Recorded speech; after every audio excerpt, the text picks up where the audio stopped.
I thought I had finally reached the finish line. After decades of long nights, missed vacations, and sacrifices that no one ever noticed, I held the keys to my dream in my hand. The ink on the contract was barely dry. A $2 million villa on the edge of the ocean, where the horizon stretched forever and the waves were the only sound I wanted to hear. This house wasn't just walls and windows. It was peace. It was freedom. It was the life I had spent years working toward. I wanted stillness, space, breathing room, and for a moment I had it until my phone rang. The voice on the other end didn't belong to a stranger. It was my sister, Melissa. She didn't even bother saying hello. "We're on our way to your place," she said flatly. 15 of us. Get beds, towels, slippers, and food ready. We'll be staying for 3 weeks. We'll be there in 40 minutes. My hand tightened around the phone. 15 people. 3 weeks. My sanctuary, this reward I had fought for, was about to be trampled under Melissa's entitlement. But instead of panic, something else washed over me. A strange stillness. A smile even crept onto my lips. Because this time I had a plan. The call ended, and I stood frozen in the middle of my half-unpacked living room. The phone still pressed against my ear, though the line was dead. Through the massive windows, the Pacific stretched wide and endless, waves curling and crashing in rhythm. But Melissa's words echoed louder than the ocean. Beds, towels, food, 15 of us, 3 weeks. My hands trembled as I set the phone down on the cold granite counter. I looked around the villa, my villa. Boxes were stacked along the hall. Paintings leaned against walls, waiting to be hung. Even my bed wasn't put together yet. I had been sleeping on a bare mattress on the floor. And she thought she could just arrive with a small army and turn my home into a resort. For years, I had worked toward this view. The salty wind streaming through wide windows, the distant cry of gulls over the cliffs, the golden sunset bleeding across the horizon. I had skipped luxuries, worked double shifts as an engineer, saved when everyone else splurged, all so I could stand here. This wasn't just property, it was my escape. And now Melissa, my own sister, had decided it was hers, too. Her voice still lingered in my memory, sharp and certain. Not a question, not even a polite suggestion. It was an order, as if I were her servant. Melissa had always carried herself that way, snapping her fingers, expecting others to follow. Growing up, she would take what was mine and never think twice. Clothes I had just bought became hers the moment she asked. Later, when she stumbled through adulthood, I was always the safety net. I remembered writing checks for her rent when I could barely pay my own. I remembered covering her son's tuition with money I had saved for my future. Time and again, I told myself it was temporary, that she'd repay me, that helping her was what family did. But she never paid back a cent. And now, she wanted the one thing I would not give, my home. A bitter laugh escaped me. How ridiculous it was. I had lived here only a week. I was still unpacking, still adjusting, still pinching myself to believe it was real. And now she wanted to storm in with 15 strangers and plant herself in the middle of it all. I thought about her exact words. "We'll be there in 40 minutes, so hurry up." Not "can we visit?" Not "would it be okay?" Just a command, dripping with entitlement. She assumed that because I had more, I owed her everything. And maybe, once upon a time, she would have been right. The old me, the Rebecca who avoided conflict, who thought keeping peace was better than speaking up, would have rushed to prepare. I would have changed sheets, stocked the fridge, scrubbed the bathrooms, and told myself it wasn't worth the fight. But standing here in my villa, the ocean breeze cooling my skin, I realized I wasn't that woman anymore. My gaze drifted to a crystal wine glass sitting on the counter, one of the few things I had unpacked. The sunlight hit it just right, scattering rainbows across the marble. Delicate, fragile, yet unbroken. That was me now. I picked it up carefully and whispered to myself, "This time is different." Melissa thought she could treat me the way she always had. She thought she could take over, manipulate me into submission, and guilt me into silence. But she had no idea who she was dealing with anymore. Memories pulled me backward, uninvited. Melissa had always taken without asking, and if I dared to say no, she'd find a way to twist it. make me the villain, make me feel guilty until I caved. I remembered being 23, barely out of college, struggling to pay my bills when she called me. Just a couple hundred for rent, Becky, she had pleaded in that syrupy voice she used when she wanted something. I'll pay you back when I get paid. Of course, she never did. That became the pattern. Maxed out credit cards? She called me. A broken down car? She called me. New clothes for her son? She called me.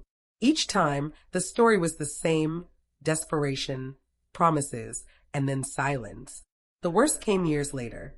While I carefully saved, counting every penny to build the life I wanted, she lived like money grew on trees. Designer handbags, spa weekends, impulsive trips with friends.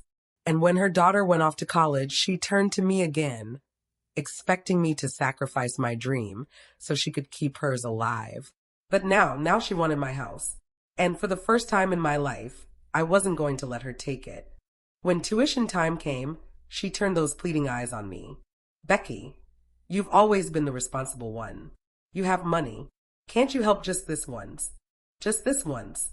Those words were like an old echo, one I'd heard far too many times. But I paid. I paid because it wasn't my niece's fault her mother was careless with money, and I couldn't stand the thought of her education slipping away. Then came the wedding. Melissa wanted a spectacle, a glittering affair drenched in excess. Flowers flown across the world. A ballroom that looked like royalty had commissioned it, crystal and gold dripping from every corner. And her dress? It cost more than my car. Naturally, she didn't have the money. Over coffee, she leaned across the table, clutching my hands like she was on stage, whispering, "Please, Becky, you're the only one I can rely on." This day means everything to me. And I gave in again. I signed the check, convincing myself it was love. That family meant sacrifice.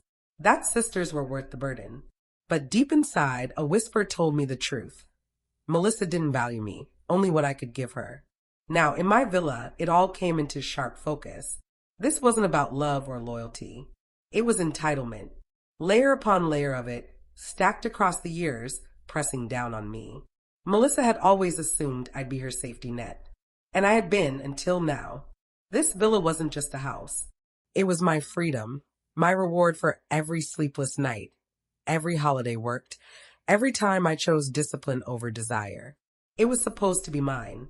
But in Melissa's eyes, all of it was nothing more than a luxury resort for her and her freeloading entourage. I walked to the mantel where a single frame photograph stood, our parents smiling outside our childhood home. My chest ached as I touched the glass. They had raised us both with the same lessons: work hard, be kind, respect what belongs to others. Somewhere along the way, Melissa had decided those rules didn't apply to her. "You'd be ashamed of her if you knew," I whispered to the photo. "And maybe, just maybe, you'd be proud of me for what I'm about to do." Because this time, Melissa wasn't getting her way. 40 minutes slipped past in what felt like seconds. I hadn't even finished unpacking dishes when the low growl of engines drifted up the coastal road. My stomach sank as I moved to the window. 5 cars, a caravan, Melissa's black SUV in the lead like she was commanding an army, trailed by sedans packed with people, and even a pickup truck overloaded with coolers and beach chairs. Gravel crunched under their tires as they pulled into my driveway, a cloud of dust rising like smoke from an invasion. I gripped the counter until my knuckles ached, the granite cold against my palm. This was my sanctuary, the dream I had bled for, and now it was about to be overrun. Doors slammed in quick succession. Bursts of laughter rang out. Children's shrieks pierced the air. Someone shouted, "This place is insane." Then I saw her, Melissa, stepping out of the SUV, oversized sunglasses covering her eyes, hair whipping in the breeze, as though she were about to star in a commercial. "Becky," she called, spreading her arms wide in mock affection. "Look at this paradise. You lucky, lucky girl." I didn't move. The front door stood between us, solid oak with frosted glass. For a second, I thought about leaving it locked, pretending I wasn't home. But then came the pounding, sharp, insistent. "Come on, sis. Open up." We drove 4 hours to get here. I opened the door just an inch, enough to catch her smug smile. "Melissa, I told you I'm not ready for guests. She didn't hesitate. She shoved the door wide open and breezed past me, her perfume filling the air as if to mark her territory. The flood followed. Strangers streamed in, hauling suitcases, carrying boxes of food and beer, shouting like they were moving into a summer rental. "Check out that pool," someone yelled. "This kitchen is massive," another voice chimed in. A young woman I'd never seen slipped off her sandals and padded across my imported marble floors, leaving damp footprints from the beach. "Stop," I snapped, my voice shaking more from rage than nerves. "You can't just walk in like this." But no one stopped. No one even looked at me. Worse, they heard me and simply didn't care. Melissa spun in the center of the foyer, arms stretched wide like she was presenting the stage she owned. "Isn't this perfect, everyone? Just like I promised. My sister always knew how to live large. My sister."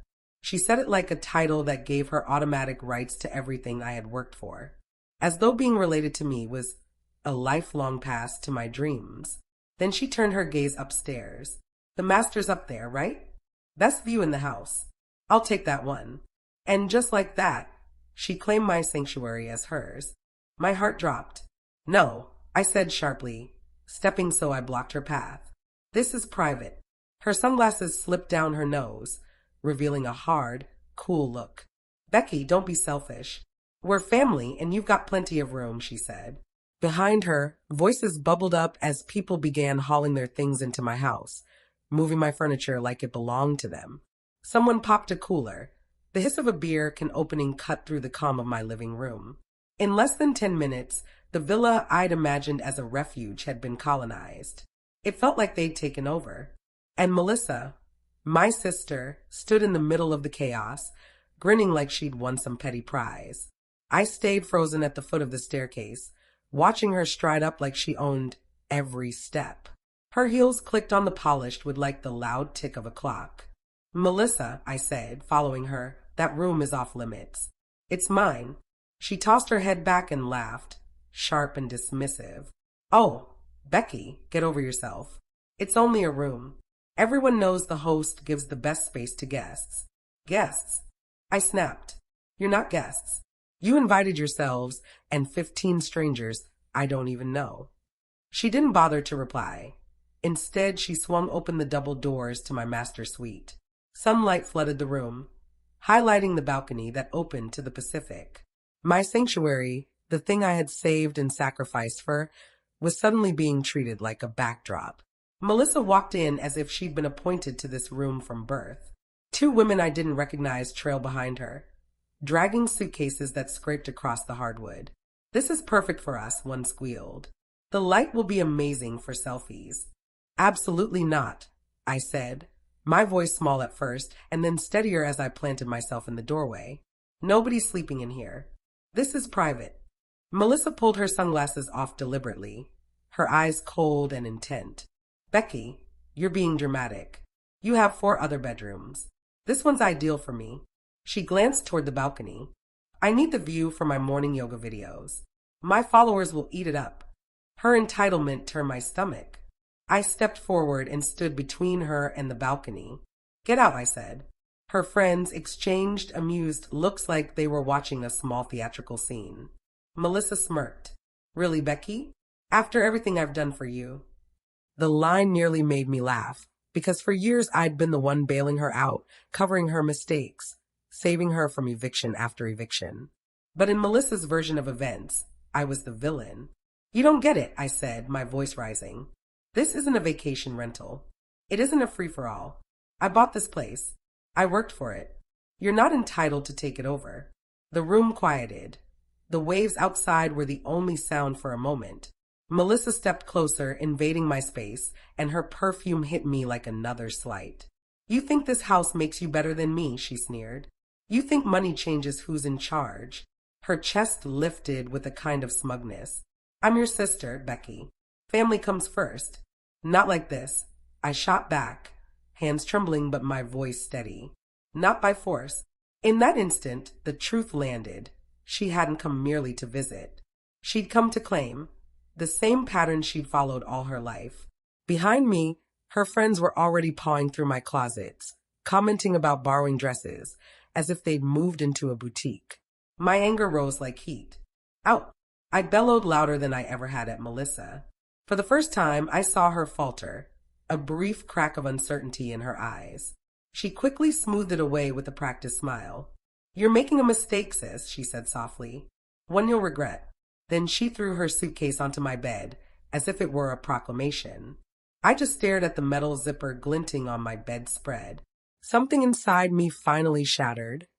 Years of swallowing my frustration, of sacrificing peace for the illusion of family harmony, of allowing her to trample my limits.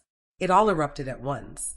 "Take it off my bed," I said, voice low and dangerous, vibrating with anger. Melissa blinked, thrown for a second, then curled her lips in a mocking smile. "Oh, Becky, relax. You've got to learn to share. Family helps family, remember? Isn't that what Mom always said?" Her words stabbed. She knew exactly how to pull those strings. She always had, bringing our parents' memory into it to win sympathy. I said simply, "No," that single word cracked the air like a gunshot. The chatter behind us died. Her friend stopped rifling through drawers and glanced at me, suddenly aware this was not a joke. Melissa tilted her head, syrupy sweetness in her voice.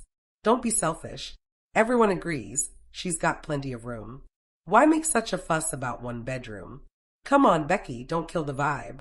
A chorus of unfamiliar voices chimed in agreement. They'd already cast me as the unreasonable one. The room seemed to tilt. I felt the weight of every compromise I'd made for the sake of peace. Every loan, every bailout, all of it sitting heavy like a ledger of unpaid respect. The villa, the bright balcony with its ocean view, the quiet mornings I'd envisioned, all of it threatened by the casual assumption that my boundaries could be ignored. I planted my feet and met Melissa's gaze. "This is my home," I said, firmer now. "I won't let you treat it like a backdrop for your content or a free hotel for your friends." She scoffed and moved as if to step around me. "You're being dramatic," she said again. "You always make things about yourself." But she hesitated. A few of her friends looked embarrassed, others irritated, caught between loyalty to Melissa and the unmistakable truth that she had overstepped.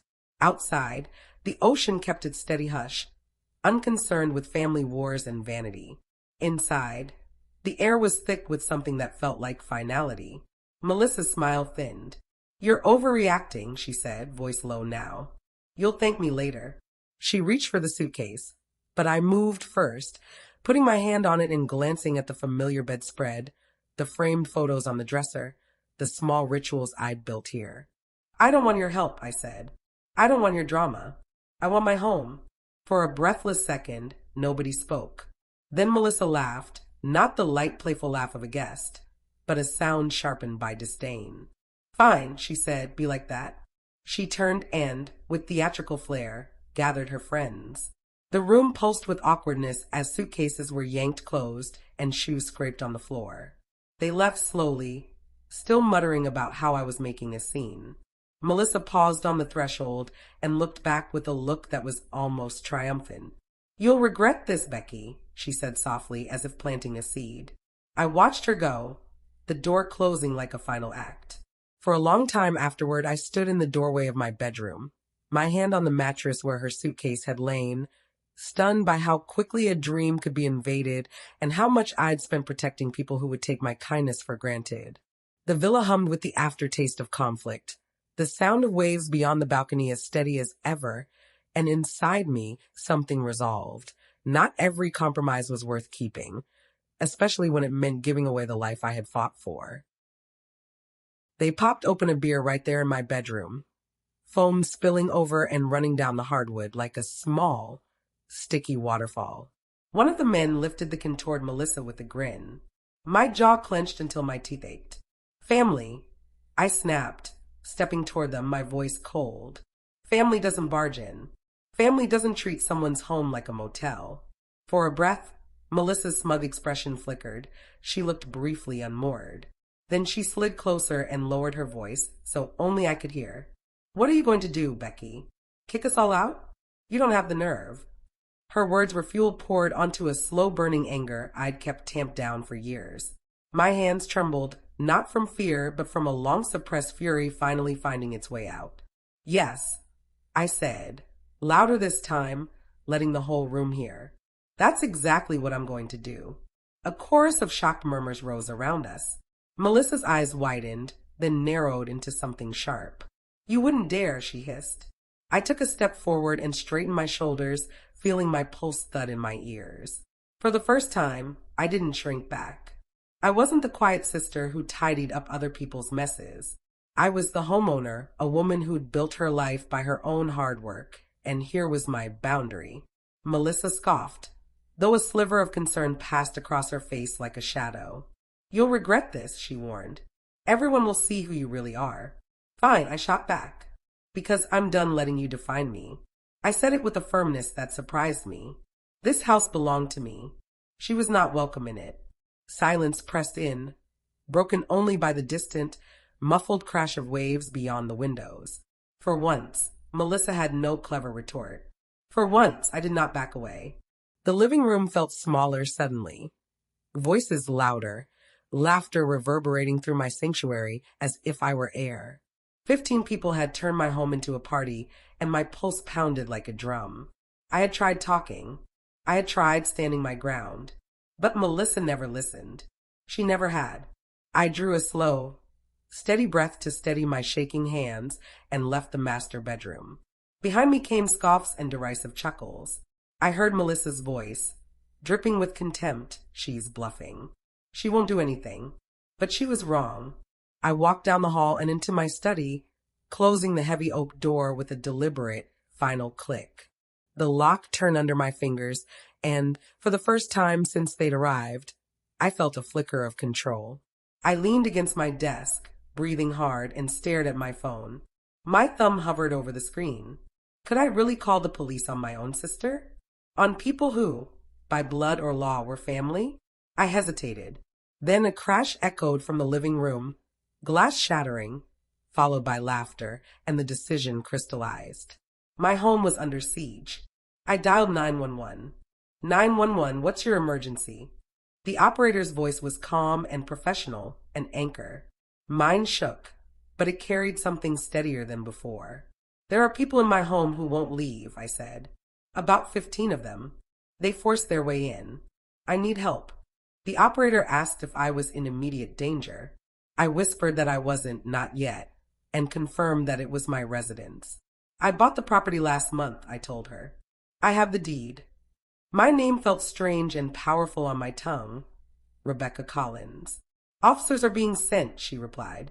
Please stay in a secure room until they arrive. Estimated arrival time, 15 minutes. 15 minutes. I could hold on for that. A loud knock rattled the study door. Becky, Melissa sang, mass sweetness in every syllable. Don't be like this. We're family, let's talk it out. Another voice, male and mocking, added, She called the cops, right? Total drama queen. My stomach nodded, but I kept quiet. Then Melissa's tone snapped, hard as glass. If you do this, Becky, you'll regret it. You'll lose me. You'll lose all of us. You'll be alone in that big, empty house. Those words pressed on old fears, the ache of solitude that had shadowed me for years. But instead of crumbling, I felt something steal inside me. I looked at the framed photograph on my desk. Our parents, smiling, the kind of image that held the values Melissa had abandoned long ago. I tightened my grip on the phone and whispered to myself, better alone than being used. Beyond the door, voices rose in anxious debate. Some of Melissa's friends were beginning to edge toward the exits. Others insisted on waiting it out. Melissa's voice cut through them, authoritative and dismissive. She won't do it. Give her a few minutes. She'll calm down and apologize. Then I heard what I'd been waiting for. Sirens, faint first, then growing louder, slicing through the salt-tinged air. Relief swelled in my chest, tempered by the knowledge that the confrontation wasn't over. Heavy pounding shook the front door, but this was not Melissa's knock. This knock carried weight. Police, open up, the voice called. The house descended into chaos. Footsteps skittered across marble. Voices overlapped in frantic, frightened clamor. I unlocked the study and stepped into the hallway, phone still clutched in my hand. The living room was a whirl of stunned faces and sudden movement. Melissa's group pressed toward the entry, some angling for escape, others angling for confrontation. Melissa herself stood frozen for a second, then smoothened her features into a mask of outrage. Around her, people exchanged panicked glances. Eyes that a moment ago had been gleeful with entitlement now darted toward the door with something like fear. As officers moved through my home, directing people and taking statements, a quiet settled over me that felt foreign and right.